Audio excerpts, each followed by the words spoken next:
Bienvenidos, bienvenidas. Esta es la segunda temporada de la Liga de las Sombras. Yo soy Daniel el Tonka Criollo, tatuador enmascarado. A mí ya me conocen. Por supuesto me encuentro con mi gran amigo Jorge Santori aquí en el Farol Café Libro. Muchas gracias por darnos un poquito de su tiempo, que al fin y al cabo es lo único que tienen los seres humanos. Te faltó decir bienvenidos.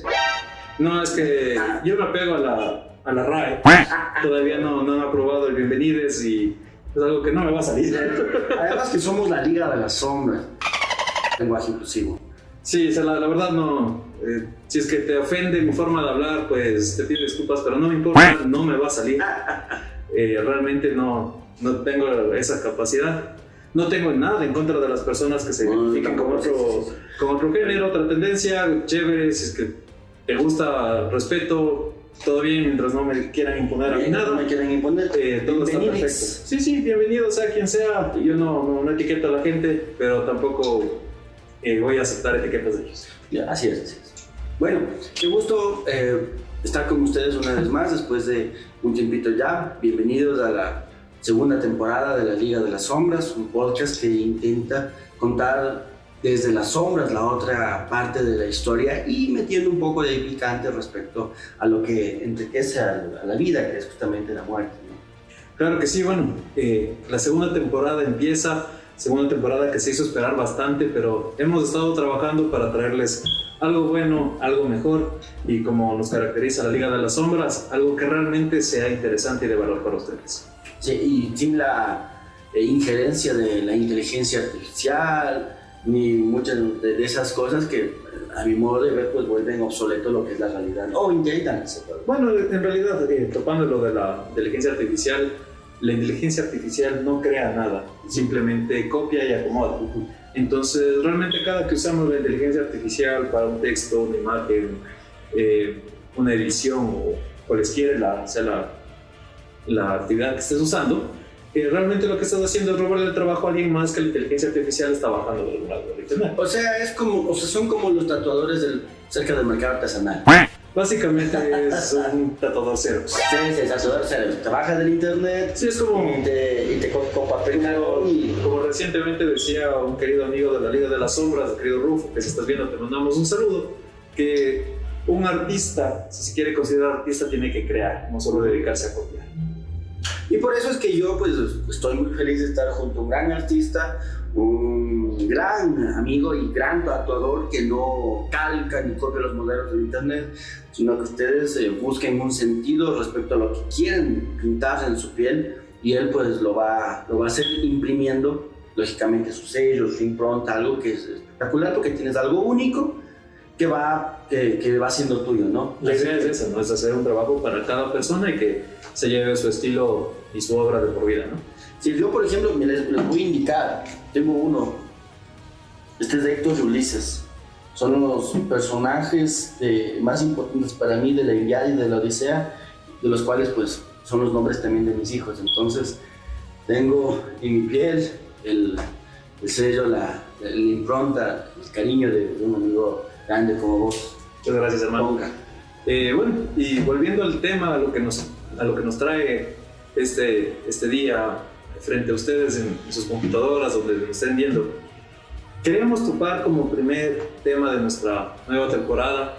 Son estas sociedades secretas, estas asociaciones que siempre han permanecido en las sombras y hoy pues la Liga de las Sombras las trae para ustedes. Sí, y que no tienen nombres como el cuartel de las feas o los corbicheros. Bueno, topando ese tema realmente me parecieron nombres muy originales. Cuando yo vi por primera vez el decreto del presidente, yo pensé que lo leí mal. Yo pensé que leí mal. Yo pensé que era meme, pensé que leí mal. Me puse a leer 2 veces porque dije, yo estoy mal. Le dije a mi hermano que estaba en la casa en ese momento, sí está bien. Porque creí que era de joda, pero no, o sea, realmente hay.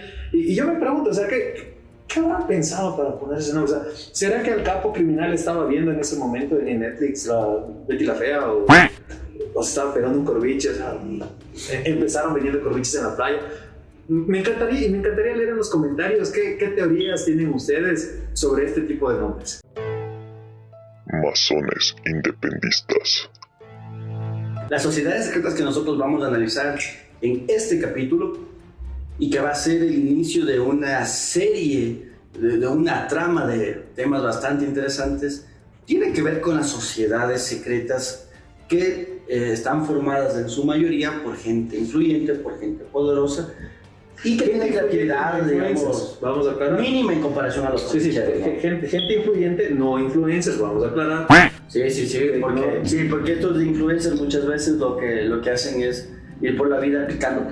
Exacto, no, estos manes realmente tenían instancias de poder, claro, en sus, verdadero poder, en sus entornos sociales, ¿no? Claro, así es. Bueno, y vamos a empezar con, creo que la más antigua, ¿no? Ahora, bien, una de las sociedades secretas más importantes de la historia es justamente la más famosa, es la masonería. Ahora, el año en que se funda la masonería, datada por fuentes históricas, no coincide con los años en los que ellos dicen fueron fundados. Esto hay que aclarar, porque cuando uno dice vamos a hablar de la más antigua, hay que analizar dos cosas. La historia, es decir, un conjunto de documentos que está contrastado por distintas fuentes, y en su diversidad podemos entender que los matices nos dan alguna claridad. La mitología, por el contrario, es algo que nace muchas veces de la pluma de un escritor que en su gran mayoría es a sueldo. Entonces hay sociedades que pagaron, digamos, en este caso. Hay sociedades que pagaron escritores para que les inventen una mitología y así poder ellos tener una fuente, un sustento para de alguna forma captar o cooptar a personas de dinero. Claro, darle este tinte romántico a su propio origen, ¿no? Sí. Y bueno, para las personas que nos están viendo, siempre es bueno aclararnos lo que es historia, lo que es mito. La historia, al igual que la ley, necesitamos hechos comprobables para poder decir esto es historia o esto pasó. En cambio, la mitología pues es un conjunto de creencias populares en la que se puede dar, como en este caso, pues un origen, digamos, divino, mágico. Sí, mágico divino, sí. Ahora, la masonería comienza, según su propia mitología, en el antiguo Egipto, con un arquitecto llamado Irana o Irana Pif. Este arquitecto fue quien diseñó, además de la parte de la ciudad, viste que las ciudades antiguas, como por ejemplo Alejandría, como por ejemplo Atenas, tenían un diseño que estaba orientado con base en su propia cosmogonía. De ahí la identidad primaria de todo pueblo. Entonces, Tirana Bey fue uno de los arquitectos más famosos que tuvo Egipto y además fue real. Claro, estaba todo. Y es importante entender por qué este pionero, digamos, de la masonería era un constructor, porque el francmasón, la francmasonería quiere decir constructor libre, ¿no es cierto? ¿Qué era constructor libre? En ese entonces, pues no habían pasaportes, no habían visas, no es como en la actualidad, pero sí se pagaban impuestos para entrar y salir de ciudades. Entonces, los francmasones que eran contratados en ciudades ajenas o distantes tenían el paso libre para poder hacer su trabajo. Entonces, por eso se llamaban constructores libres. Eso es la definición de la masonería. Claro, es fundamental entender eso porque la gente siempre ha dado muchos significados que incluso decían que los masones eran como los albañiles de los Illuminati. No, entonces, por ahí hay que empezar a entender las cosas. Tienen una relación porque la masón, ¿cómo se dice masón en inglés? Mason, es albañil. Claro, pero hay que empezar a entender las cosas desde su origen, claro, no desde lo que me contó Hollywood. Ahora, eso es muy importante, porque Hollywood te da siempre una perspectiva bastante sesgada de sus propios grupos de poder, donde muchos de ellos forman parte de sociedades secretas, entre ellas la masonería. Ahora, la masonería, un aspecto que después lo profundizaremos, parte también de todo lo que es la mística judía. Entonces, si nos ponemos un poco más en el plano de miembro de la Liga de las Sombras, somos además personas bastante desconfiadas, bastante reticentes con la historia, digamos, canónica. Vamos a descubrir algo. A ver, si los judíos son los dueños de las grandes matrices de producción que tiene Hollywood, entre ellos nombres como Steven Spielberg, por ejemplo, es lógico que nosotros cuando aprendamos History Channel busquemos, o mejor dicho, encontremos de manera fácil un enemigo en común, ¿no? Entonces, la masonería, al digamos, tener una relación intrínseca con el judaísmo, podemos ver de 7 a 9 de la mañana los hornos de Hitler, de 11 a 1 de la tarde los ovnis de Hitler, de las 4 a las 5 de la mañana, la Antártida cuando Hitler llegó. O sea, a eso voy. Cuando tú tienes un poder, ya digamos, macroesférico, lo que vos haces en realidad es manipular, ¿sí?, un canal de comunicación, como un gran canal de comunicación como son las películas de Hollywood, y contarte una historia que hoy pues intentaremos un poco desmontar. Ahora, para referirnos a la historia de la masonería, totalmente, o sea, los constructores libres son los que en la Edad Media podían viajar de París a Madrid, o de París a Londres, o de Londres a Berlín, o a Rotterdam, no sé, o a lo que era en ese entonces. Claro, y de alguna forma pues tener un salario equivalente en distintas ciudades. Ahora, este tema que topaste de quién controla la comunicación y el canal de comunicación o el medio, sí, es muy importante porque lo mismo lo harían a los judíos en el medioevo la Iglesia Católica. Sí. No solo la Iglesia Católica. No, todo el mundo La Iglesia, hay que recordar que, por ejemplo, cuando uno dice la Iglesia Católica, con la Inquisición española, pues mató, 1400. Sí, sacrificó a muchas mujeres, pero no se dan cuenta que lo que dice el Imperio otra cosa. Los alemanes, los gringos, por ejemplo, los primeros, digamos, que se fueron en contra de los judíos fue la Iglesia Católica a razón del propio Evangelio de San Juan. Ese tema es muy complejo, y sobre todo porque en la época en que todavía no nacía Cristo, ya habían judíos viviendo en España. Claro. Ellos eran los sefarditas, ¿no? Y habían otros judíos viviendo en Polonia, en la República Checa. Escocia. Sí, los askenazíes, ¿no? Entonces, entender un poco la naturaleza de los judíos y su relación con la masonería va a estar siempre ligada a diversas órdenes, o en sus incluso sociedades que incluso terminan ahí montándose. Una misma orden y sociedad secreta del catolicismo, que serían los caballeros templarios, tendrían pues estos principios masones también. Más que masones, judíos muchos de ellos. Y adoptan también el paganismo de dioses griegos. Por ejemplo, el culto a Baphomet, que también es visto en la masonería. Claro. Ahora, los masones eran albañiles que al momento de estar agrupados buscaron unos dirigentes, unos líderes muy parecidos al MPD. O sea, personas que te dicen, ¿sabes qué? Tú nos tienes que dar un dinero mensual y nosotros te vamos a buscar trabajo cuando aquí se te acabe la construcción de la catedral. Pero básicamente era como un gremio, ¿no? Es un gremio. De hecho, es la masonería, o la francmasonería, como tú dices, es un gremio. Los franceses, viste que es algo extraño porque ellos tienen como una identidad propia, llamarles a los masones francmason. O sea, ellos le dicen francmason, a pesar de que, digamos, las logias más importantes de la masonería están en Inglaterra. Ahora, Inglaterra como capital mágica del mundo, no es ahí, digamos, ninguna casualidad que Harry Potter, que El Señor de los Anillos, que las Crónicas de Narnia, los escritores todos hayan sido ingleses. Es porque han sido como Led Zeppelin y... Ahora, este tema está bien interesante de que sea justo, o sea, qué raro, digamos, qué raro, los masones de Inglaterra, claro, ¿no? Porque ellos serían los precursores de lo que vamos a analizar en el caso de hoy, de cómo llega la independencia americana o la independencia latinoamericana y su influencia con los masones. Sí. Primero, la sociedad de los masones, lo que ellos dicen que persiguen es alcanzar el máximo potencial individual y social de donde ellos ascienden, ¿no? Algo que es muy controvertido porque la visión de bien y de mal es siempre subjetiva. Para eso existe el derecho, o sea, para decir que es legal y que es ilegal. Ahora, que sea legal no quiere decir que sea bueno, que sea ilegal no quiere decir que sea malo.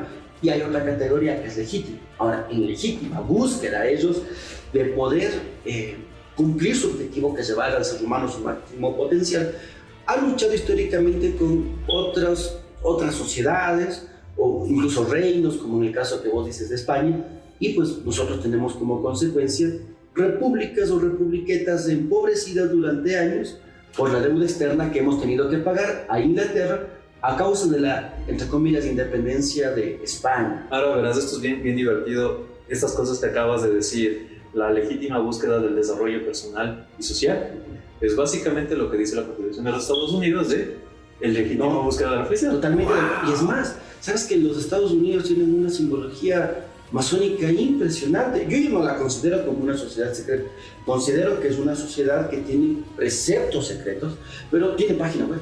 Claro, o sea, en Instagram la gente pone y hay distintas logias. Bueno, es que ahorita sí, yo creo que, digamos, ya no se está manejando como una sociedad secreta, porque, bueno, también actualizándose al mundo globalizado, de la civilización actual, es que ya no puedes tener algo tan secreto y los mejores secretos se dan a plena vista. Claro, claro. ¿No? Sí, sí. ¿No ves lo que pasó con la Shakira? Muchos dicen que es masón, pero... No creo. Ahora, en el caso de las independencias, resulta que nosotros no éramos una colonia de España. Colonia era Filadelfia, Massachusetts, o sea, todas las partes colonias inglesas. ¿Cuál es el modelo colonial para la gente que nos está viendo? Tú sacas los recursos de tu colonia y trasladas eso a la metrópolis, haciendo que tu colonia sea solamente eso, una forma en la que tú extraes los recursos y lo envías para que la metrópolis... Un campamento minero. Exacto, eso es una colonia.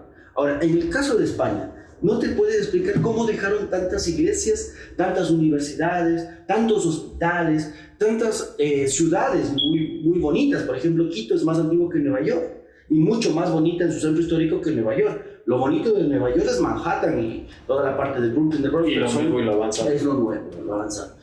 Vos comparas a Quito con Londres, por supuesto, comparas a Quito con Praga. ¿Por qué? Porque son ciudades eternas, eso quiere decir que siempre van a ser bellas. Y eso es lo que hizo España acá. Ahora, no estoy diciendo que España haya sido lo mejor que pudo haber en el universo, ¿no? Porque todo, al ser humano es perfectible.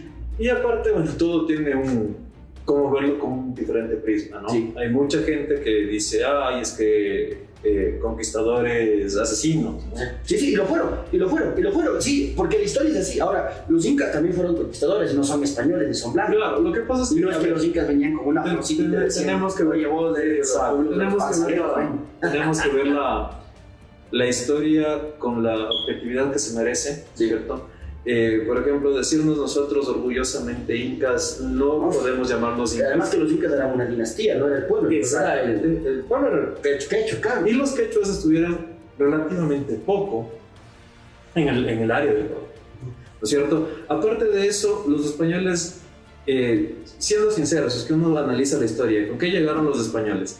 Y con el conocimiento del terreno, con sus armaduras precarias, con cero asepsia en esa época, ¿no?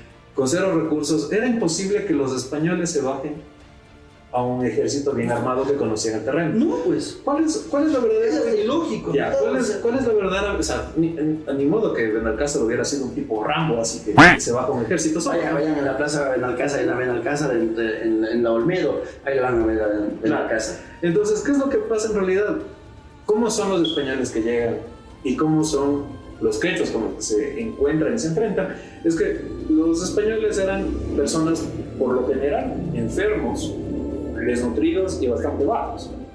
Por eso en las cartas que mandan los conquistadores al rey de España, describen a los quechos como gigantes, gobernados por aún gente más grande. ¿Por qué? Porque entendamos que las personas que sí comían bien, en el caso de los españoles, eran los reyes de España. Pues sí pasó tremendo. Ya, por eso el pueblo español era bajito en ese entonces, sin vacunas, enfermos, pestes, etc. Mientras que acá los quechuas pues, se alimentaban mejor, pero aún mejor lo alimentaban al inca. Ahora, lo que ocurre aquí es que la masonería, en las primeras etapas de la República, primero de Colombia, que es llamada Gran Colombia, para un poco diferenciar del país actual, pero que siempre fue Colombia, no Gran Colombia, y después la República ya del Ecuador, Panamá y Venezuela, ha sido siempre decirte, el español es el malo, porque vino con enfermedades, porque era un tipo que no se bañaba, porque era un desmuelado, porque era un ignorante, criador de puercos. Y entonces los indios aquí eran, fíjate, tremendos, no sé, casi dioses, ¿no? Ahora, yo me pregunto, el indio estaba, digamos, en el campo, ¿no era igual que Atahualpa o sí? No. ¿O comían los dos iguales?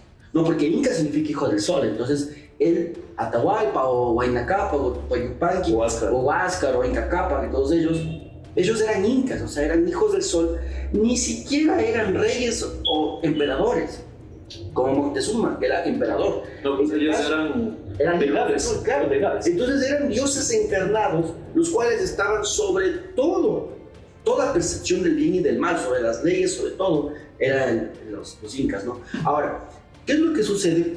Que al inicio de las guerras civiles, que muchos llaman en la historia guerras de independencia, que nosotros no nos hemos independizado, tenemos la misma cultura, la misma religión. Si tú vas a Uruguay y después vas a México, vas a ver que los domingos se van a misa, que la gente habla el mismo idioma. Y los pueblos tienen la misma estructura, la plaza, la iglesia y el... Así es. Esa es la herencia de España, a diferencia de lo que ocurrió en Estados Unidos, o en Canadá, o en Australia, o en Nueva Zelanda, o en la India, o en la China, donde estuvo el Imperio Británico.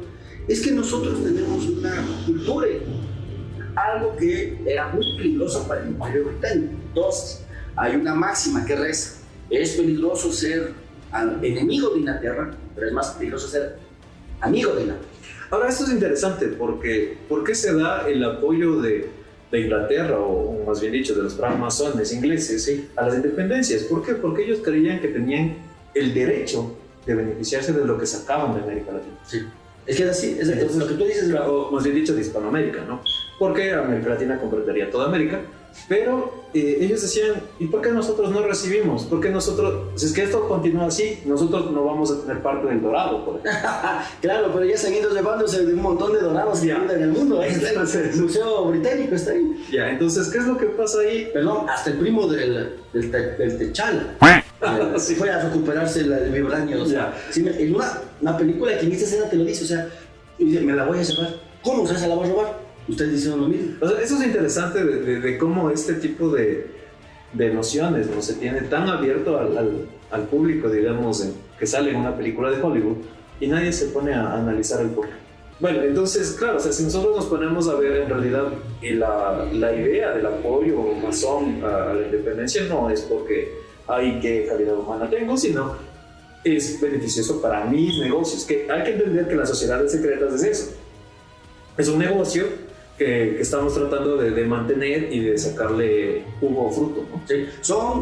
Todas las sociedades secretas tienen todas las sociedades en general tienen un esquema piramidal o esquema Ponzi, ¿no? Donde vos entras, pagas y al final de cuentas terminas estafado, terrible. Ahora, vamos a ver. Algo así como le sería acá. Ese es otro cuento. Como el Don Nasa, como el Notario Cabrera, y como alguna página ahorita de apuestas que se me iba a salir, pero mejor lo digo. Lo diré. Ahora, ¿qué es lo que sucede? Que en el periodo de máximo esplendor de España, fue el periodo de máximo esplendor también de las Américas. Vamos a ver. Entonces, en el proceso de guerra civil que terminó en una, entre comillas, independencia de España, confluyeron muchas vertientes del pensamiento, entre ellas justamente el modelo republicano francés, ¿no? La Revolución Francesa tiene mucho que ver con el proceso de independencia en los territorios de Hispanoamérica por una simple y sencilla razón. El éxito de Inglaterra ha sido mantener a Francia sin monarquía y mantener a España dividida. O sea, los catalanes no quieren ser españoles. El País Vasco, ¿sí?, no quiere ser español, y muchos otros más. Entonces, ese modelo de unidad, de una nación fuerte, que sea una nación poderosa. Imagínate, en el siglo XI y XII, Córdoba era la capital del mundo. Lo que había sido antes Babilonia, lo que antes, o en su momento también Constantinopla, lo fue Córdoba, una ciudad en España. Pero eso a los ingleses, para poderse desarrollar, ellos que son una isla, y en territorio hablando es más pequeño que el Ecuador, que está Gales y está Escocia y acá está Irlanda, del norte y del sur, y Gran Bretaña pues es más grande. Pero Inglaterra es pequeño, más pequeño que el Ecuador territorialmente hablando. Entonces ellos, como nunca supieron defender bien sus propias ideas en el campo del honor de la batalla, tenían que conspirar. Tenían que meter hasta un espía, de ahí el modelo de Sherlock Holmes, del M16, de Alan Waterman, o sea, siempre los que conspiran, los que están ahí dándole duro al servicio de espionaje, son los que al final terminan derrocando, ¿sí?, monarquías, imperios y los modelos de desarrollo. Ahora, verás, esto es interesante, ¿no? Porque el modelo, digamos, inglés o de estas conspiraciones de los francmasones ingleses, en realidad es como ellos no tienen los recursos, necesitamos los recursos de otros, que es lo que decíamos antes, que éramos los recursos de esta parte de América. Y para la independencia, nosotros quedaríamos en deuda con los ingleses. Así quedamos, no solo nosotros, todos los pueblos que nos independizamos. Simón Bolívar vilmente comparado con Napoleón, que ahora se me hace tan gracioso que Nicolás Maduro tenga atrás la foto de Bolívar y atrás la foto de Carlos Marx. Cuando Karl Marx pensaba de Bolívar que era el canalla más grande que el tiempo vio jamás. O sea, donde él peleaba, salía corriendo. Ahora, ¿qué es lo que hizo Simón Bolívar? Simón Bolívar destruyó, ¿sí?, la unidad que se tenía con los modelos de gobierno de España en el siglo XVI, XVII y XVIII. Te explico rápido. Por ejemplo, los virreinatos que tenían en medio las raras audiencias y también tenían las capitanías, no eran repúblicas. Ahora, la gente dice, si es que no hay república, obviamente no hay democracia y en todo caso pues hay explotación. Mentira. De hecho, la explotación real de los indios y de los negros comenzó cuando España deja los territorios de la actual América y entonces los terratenientes sin Dios y sin rey que les supervise comienzan ellos sí a adueñarse de la vida de las personas, incluso hasta vender haciendas con peones incluidos. Claro, es que, a ver, esta parte es súper interesante. Hay que tomar en cuenta de que cuando éramos colonia española, ¿no es cierto? No, y esta era la Real Audiencia de Quito, ¿no es cierto? Es que éramos de España. Éramos de España. Sí, Quito fue España, sí. Más arriba, lo que ahora es México, que era Nueva España, ¿no es cierto? Nosotros éramos considerados, gracias a una encíclica papal y de la misma reina Isabel, éramos considerados súbditos. Sí. Ya no había clases sociales, sino que eran súbditos. Ahora, ¿cuál era el problema? Que al llegar estas órdenes acá, obviamente los que eran españoles, digamos españoles y llegados a América, se sentían pues un poquito dados de baja, que le pongan al mismo nivel que al Inca. Y la gran victoria masón aquí antes de que se empiecen a dar las guerras independistas, que fue una guerra civil porque eran españoles contra españoles, es que primero sacaron a todos los curas, los jesuitas. ¿Por qué? Porque los jesuitas estaban alineados con la orden del rey, ¿no es cierto? Entonces, cuando ya le sacan a ellos, ahora sí empiezan las batallas. Y cuando por fin se erradican a los españoles de acá, ¿no es cierto?, enseñándonos a odiar a los españoles, ¿no es cierto?, con cosas tan chistosas que nosotros tenemos hasta nuestra cultura actual. Nos enseñaron a odiar a los españoles y jugamos el 40, que es un juego originario de España, con baraja inglesa. Es así de irónica la situación. Pero hay que contrastar ahorita, al igual que chistoso lo que vos me contaste el otro día, es que a veces los españoles o los reyes católicos enseñaron a odiar también a otras naciones, como los gitanos, ¿no? Como los gitanos o como los árabes. ¿Cuál era la máxima? Que los españoles son malos. Sí. ¿No? Sí. ¿Cuál fue la máxima que nos pusieron con un libro que yo creo que es una tergiversación de la historia, que es la historia del Reino de Quito, ¿no es cierto? Que los incas eran, primero que los incas eran un pueblo, que no era un pueblo que ellos eran incas, y que los manes eran Pocahontas. No, y además hay otra mentira peor, y es pensar que Atahualpa fue quiteño. Porque vos dices Atahualpa nació en Quito, pero Atahualpa nació en el Cusco. Ahora, de todos ellos nosotros tenemos... Si Huayna Cápac muere, bueno. Huayna Cápac. Ahora, de todo eso nosotros deberíamos ir desmontando todas esas atrocidades, todos esos anacronismos históricos que nos, valga la redundancia, que nos han inculcado, nos han adoctrinado en la escuela y en el colegio. Volviendo al hecho de las independencias, imagínate que Simón Bolívar recién se conmemoraron 200 años de ser considerado ciudadano inglés. Entonces, Inglaterra, ahora la gente también dice que ¿por qué Inglaterra no nos colonizó? O sea, te das cuenta que si Inglaterra venía aquí, tú no existías primero. Sánchez, López, Rodríguez, Fuentes, Torres, lo que sea, Núñez, Proaño, Cárdenas, lo que sea, Coello, Urbano, no existías vos. Porque los ingleses no tenían un proceso de mestizaje como sí tenían los españoles. Ahora, hay otra... Que los españoles acostumbrados a su historia mestizaje. Sí, pero hay otra... Sí, y hay un dato más importante y más interesante todavía para todos aquellos que nuestro distinguida audiencia que domingo tras domingo va a estar junto a nosotros, y es el hecho de que se rumorea que incluso el fútbol es un invento masón para que la gente no vaya a misa los domingos. Ahora, históricamente eso no se puede comprobar, no, pero es una teoría muy buena, porque en todo caso vos eres alguien que, como los ingleses son fieles herederos de todo el modelo romano, ¿no?, de política, Y entonces vos lo que quieres es darles pan y darles circos a una Inglaterra que en Birmingham, que en Manchester, que en Liverpool tenían unas maquilas enormes y la gente ya estaba, digamos, un poco encarronada por este sistema de dominación del rey y de los aristócratas, no sé, ingleses. Y entonces, para que un poco diezme su ira, pusieron a caballeros a jugar con los obreros en las plantas, digamos, en los tiempos libres.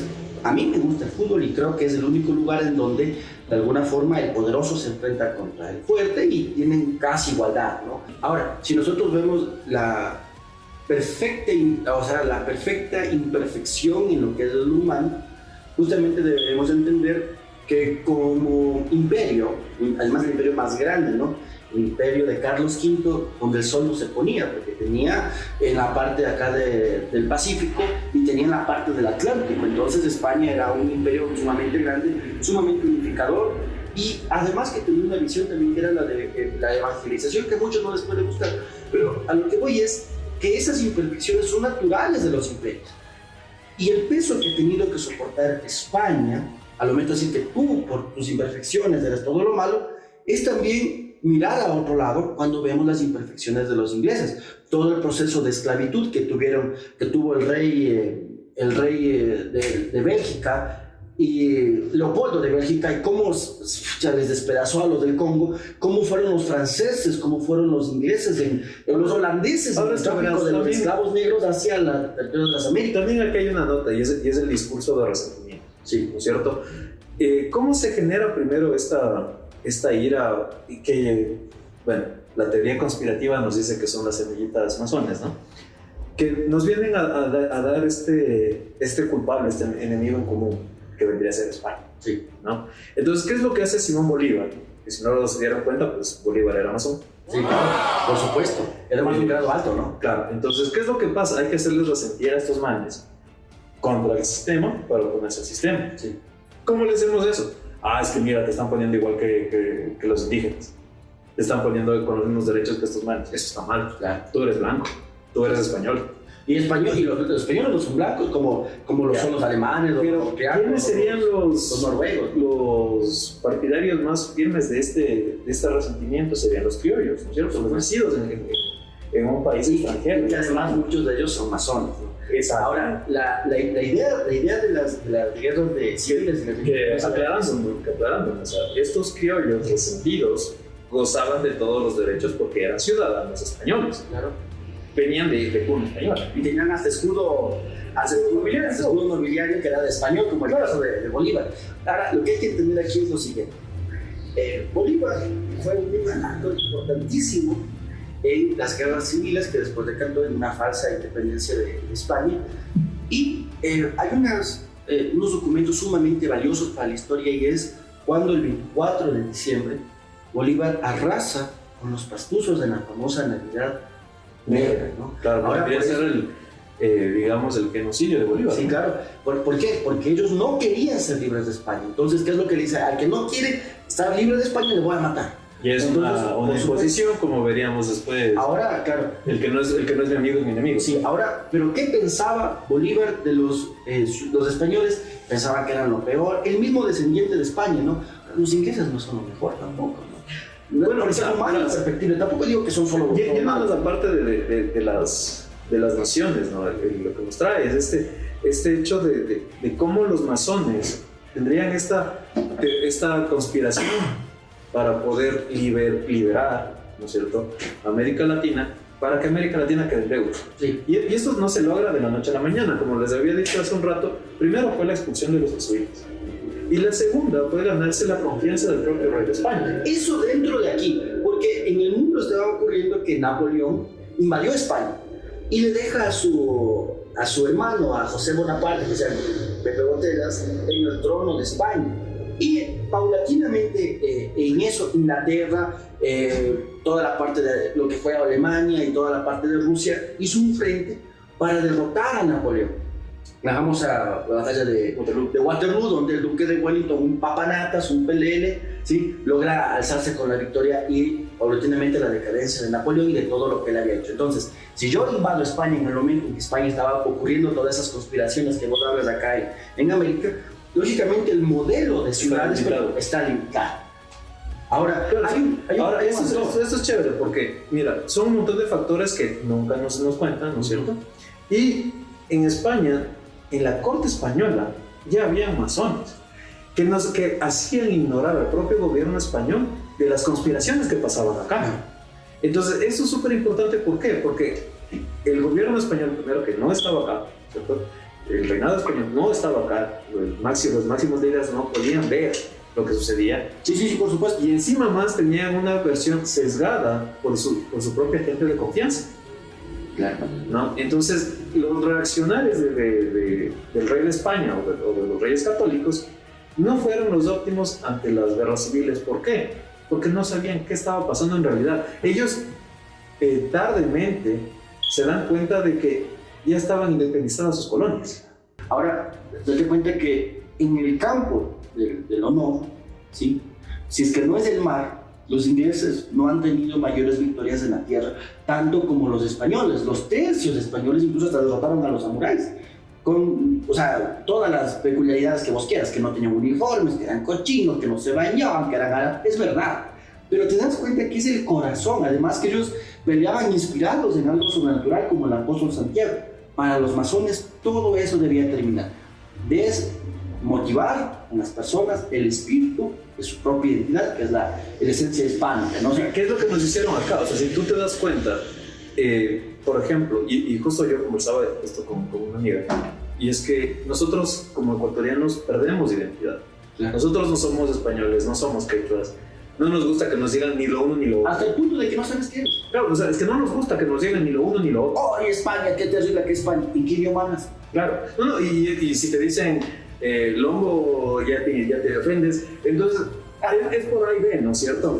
Entonces, a mí me parece que esta ausencia de identidad limita muchísimo al ecuatoriano. Solo te quería hacer una pregunta ahí. Perdón. Vos me contaste algo antes de eso, y es un prócer de la independencia que por un lado ha sido velada por la enarbolación, por la diosificación de Simón Bolívar, y es un hombre que viajó a Rusia, que viajó a Francia, que estuvo en Inglaterra, y que de hecho él aportó con muchas más cosas a la idea de independencia de América, de España, pero que incluso la historia oficial lo ha olvidado porque han diosificado la visión de Bolívar. Estamos hablando de Francisco de Miranda. Francisco de Miranda sería uno de los primeros conspiradores, ¿no es cierto? Por supuesto, de parte de la masonería, de las independencias. Pero ¿qué es lo que pasa para su final? Francisco de Miranda ya se pelearía con los finales con los ideales de Bolívar y se dividiría. Y Francisco de Miranda sería juzgado como traidor a la Gran Colombia. Imagínate, pues si por él tenemos... Exacto, y Francisco de Miranda estuvo, como bien me dijiste, pues viajó a Rusia, teniendo un crush, como dicen ahora, con Catalina la Grande. Sí, sí. Enviándole una carta muy penosa a Catalina la Grande. O sea, es que esto yo creo que es el super ejemplo de por qué los latinos somos tan simples, sí, ¿no? Y es que Francisco de Miranda le manda una carta diciéndole que le puso a la Gran Colombia la bandera inspirada en ella, por su rubia cabellera, el azul de sus ojos y sus labios rojos. Sí, de ahí el que diga que es por el... Oye, todo el mundo el sol es amarillo. En todo el mundo el agua, o sea, el azul del océano. Y todo el mundo la sangre roja. Entonces, esta nota me parece súper divertida porque, claro, o sea, yo estoy muy seguro de que Francisco de Miranda, al recibir la negativa de Catalina la Grande, porque para Catalina la Grande debe ser como que ¿y este? ¿No? Habrá dicho como que ¿y ahora cómo la arreglo? Entonces cuando Simón Bolívar le preguntó, oye, ¿por qué pusiste así la bandera? Ah, es por esto. Claro. Pero ya le había mandado la carta a Catalina la Grande. Ahora, para un poco ir desmitificando ya como síntesis de esto, hay que mencionar algo muy especial, que lo tenemos ya en un podcast de la primera temporada de la Liga de las Sombras, y si quieres puedes revisarlo, ¿no? Te dejo el link por acá. Ya. Hablamos sobre la muerte de un presidente del Ecuador, el doctor Gabriel García Moreno, ¿no? hombre bastante alto, 1,98 de estatura, 1,95, 1,98 de estatura, que él... Que para su época era pero muy alto. y para ahora también, pues, o sea... No, pero en su época más. Sí, más todavía, pues, imagínate. Ahora, ¿qué es lo que pasa con Gabriel García Moreno, además de ser uno de los hombres más ilustrados de la época y de cualquier época, ¿no? Tiene un enemigo muy fuerte, que también es alguien muy instruido y muy elevado, un adversario al mismo nivel. Que en la parte lírica, pues la ventaja no así en la parte científica, donde Gabriel García Moreno le saca algunos kilómetros de distancia. Y es Juan Montalvo. Juan Montalvo, que era masón, al igual que su mecenas, Eloy Alfaro. Entonces, ¿a qué me refiero? Que cuando Gabriel García Moreno le escribe una carta al Papa Pío X, le dice: ¿sabes qué? En Boca, ¿no sabes qué, loco? Las logias masónicas me quieren dar el bien. Acolítame, ayúdame, mándame ayuda. Y lo que pasa es que justamente el asesinato de Gabriel García Moreno tiene mucho que ver con las logias masónicas, no desde la historia formal, por supuesto, pero nosotros nos aventuramos a decir que fue también en la mano invisible de ellas las que movieron los hilos para su muerte. Tanto así que Juan Montalvo se atribuye la muerte de él y dice: mi pluma lo mata. Correcto. O sea, es que bueno, ahí tenemos otra vez esta situación de conspiro, hago que la gente se resienta, en este caso Faustino Raya, para que cometa el hecho sin yo ensuciarme las manos. Sí. ¿Qué es lo que haría los masones ingleses Sí. con Latinoamérica, ¿no es cierto? Con todas sus gestas independistas, para nosotros quedar endeudados. Sí. Y fundando un odio a nuestro propio origen. Sí. Porque si nosotros vemos, por ejemplo, en la iglesia de San Agustín, en el centro de Quito, vemos el sello de San Agustín, el sello de Quito, y un sello en piedra que está borrado, como que estuviera lijado. Ese era el sello de España. ¿Por qué? Porque después de la independencia quedó esta histeria colectiva de odio hacia todo lo español, que todo lo que te decía España tenías que borrar. Y aquí pasa algo interesante, y es que Gabriel García Moreno era más francófilo que un compatriota, digamos, alguien que tenía una nacionalidad española fuerte. García Moreno tenía un amor exacerbado por Francia. De hecho, gran parte de las casas hermosas del centro histórico son a la usanza o al estilo francés y no español. Si tú te vas, por ejemplo, a San Marcos, San Sebastián, a Lomerandí, vas a ver casas españolas. Pero en el centro hay muchas casas, o al menos las fachadas, al estilo francés. A lo que yo iba es que en la muerte de García Moreno, que fue más o menos por 1875, es en donde también aparece el fútbol. García Moreno, alguien sumamente religioso, te condicionaba a darte un préstamo en el banco o a ser un ciudadano siempre y cuando eras católico, y tenías que ir a misa para eso. O sea, si tú no ibas a misa, no te daba, el banco no te daba un préstamo, ¿qué le pasa? Pero ¿cómo poder yo introducir una política de monetaria internacional si es que la gente sigue yendo a misa los domingos? Por eso te dije que esta teoría respecto al fútbol y como un invento masón es muy interesante. Con lo que yo quiero terminar este hermoso, gran y revelador capítulo es con la idea de que García Moreno, si bien es cierto, era alguien de carácter fuerte, no es el demonio que tampoco nos vendieron, claro. Vendieron, ¿no? Porque García Moreno es el malo y Eloy Alfaro es el bueno, como si Eloy Alfaro fuera la encarnación de Jesucristo. En realidad, cosas que se le atribuyen a Eloy Alfaro las empezó García Moreno. El tren, por ejemplo. Mira, la Basílica, el Seguro, la Politécnica Nacional, la educación para mujeres con el Sagrado Corazón de Jesús fueron traídas por García Moreno, y muchas cosas que la gente pues ha olvidado por este estigma de García Moreno. Ahora, hay algo peor. Si tú eres alguien que defiende la imagen de García Moreno como un personaje nuestro, que también lo es de Eloy Alfaro, ¿sí? Ya eres fascista.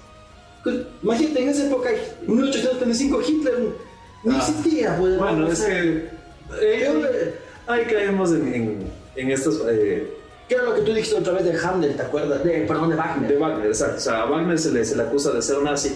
Wagner muere 100 años antes del partido nazi. Claro. Entonces, ¿qué es lo que pasa? Este tipo de cosas nos llevan a este sesgo o juicio de la historia anacrónicamente. No podemos juzgar nosotros la historia desde el punto en el que nosotros estamos, porque no comprendemos el contexto. Si no, los destinatarios fueran pobres. Exactamente. O fueran millonarios, como fueran ver. Porque estaban durmiendo en una montaña de oro y no sabían. ¿Ya? Entonces, tenemos un sesgo ahí. Primero hay que entender qué significa el fascismo, ¿no es cierto? Que se los voy a poner aquí en pantalla en grandote para que...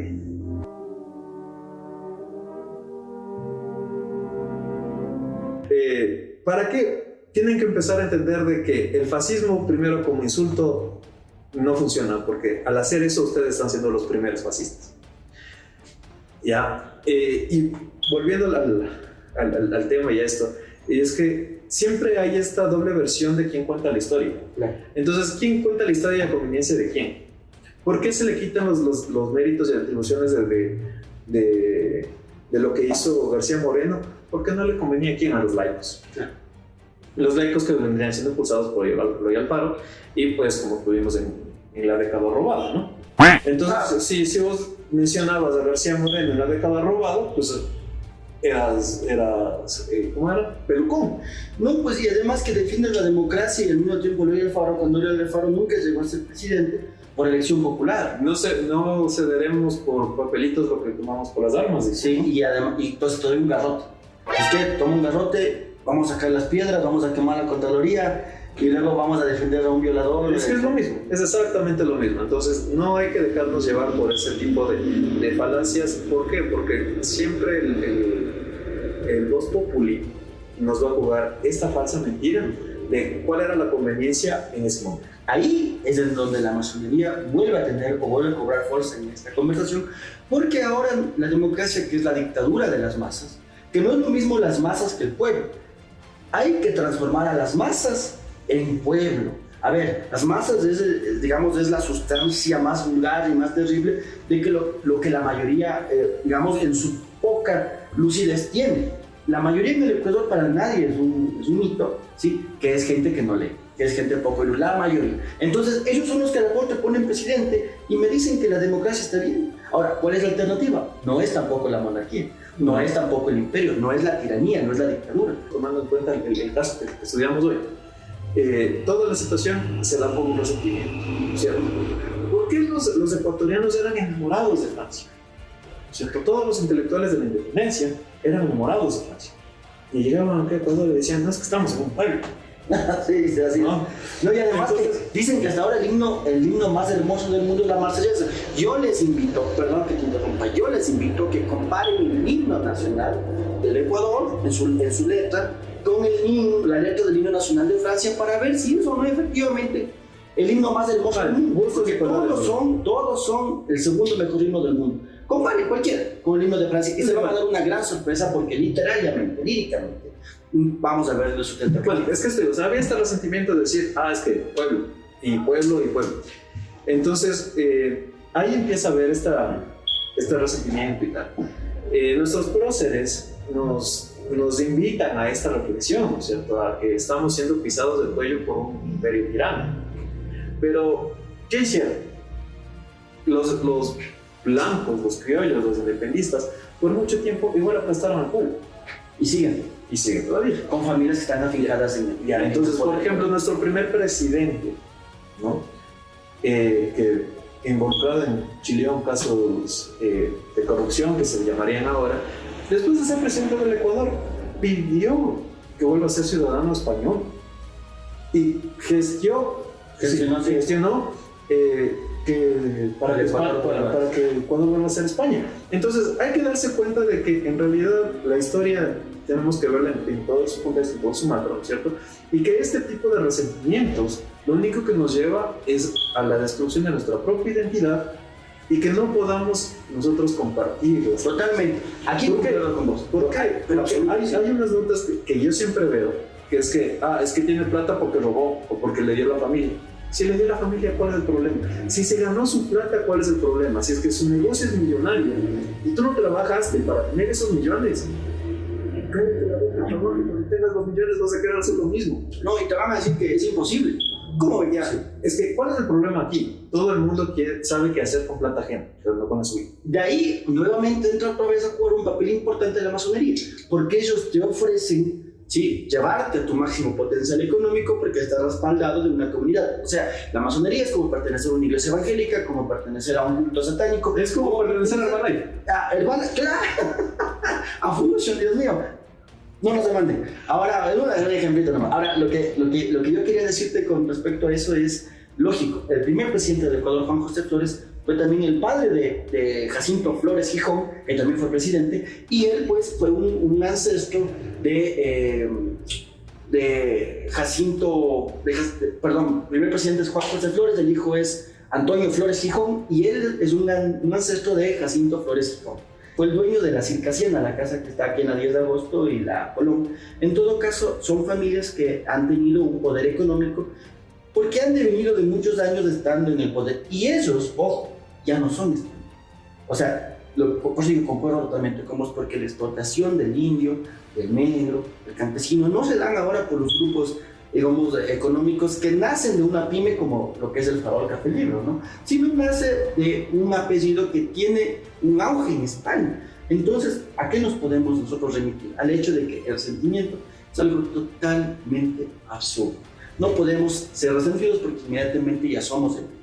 Si tú quieres analizar la historia, no seas un policía de la misma, no vayas con una cachiporra pegando a todo el que piense que, digamos, España tiene cosas buenas. Al igual que Inglaterra, mira, nosotros nos enseñaron a odiar a los españoles, pero en España es Góngora, Calderón de la Barca, Miguel de Cervantes, los mejores escritores. Es como los católicos nos enseñan a odiar a los romanos. Claro, como es la Babilonia moderna, ¿no? Ahora, en Inglaterra también ha habido grandes escritores, políticos, músicos. No todo Inglaterra está mal, obviamente, ciudades muy bonitas, escritores como, por ejemplo, Lord Byron o Shakespeare. Avances tecnológicos, personajes míticos, sí. Sherlock Holmes, James Bond.